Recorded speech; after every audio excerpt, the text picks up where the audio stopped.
Tsy ny mpanao politika ihany fa na ny mpahay toe-karena dia nitondra ny fomba fijery ny mahakasika ny zava-misy eto amin'ny firenena. Raha nambarany matoa Falihery Ramakavelo izay mpampianatra mpikaroka dia hisy fiantraikany goavana eo amin'ny sehatra ara-toekarena ireny fehin-kevitra izay navoaka ny FFKM farany.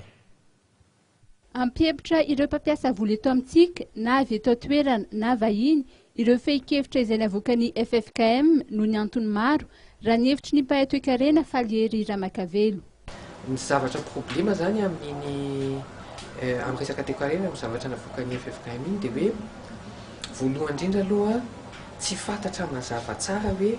les transitions zany aharitra afrina,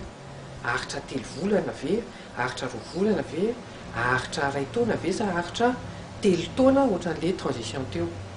Dia mazava loatra zany fa amin'izay zavatra ny investisseur somary ohatrany hoe tsy sahano investissement eto Madagasikara raha investisseur sérieux zany izy mety tsy tena hoe tsy saha zany fa mety atahotahotra kely ihany izy satria tsy fantany hoe les transitions zany aharitra afrina. Fa ny faharoa zany dia eo amin'le hoe interlocuteur hoe matoa zany le gouvernement mitondra amin'izao io zany contesté ary contesté ny tsy mpanao politika ihany fa hatramin'ny fiangonana dia manana ny investisseur aya zany izy amin'izay. Dia io koa zany dia mazava loatra fa tsy investisseur avy any ivelany ihany no resahako amin'izany fa na ny investisseur gasy dia io zany tsy mety hiteraka aya hoe izy indray zany no interlocuteur ny zareo izay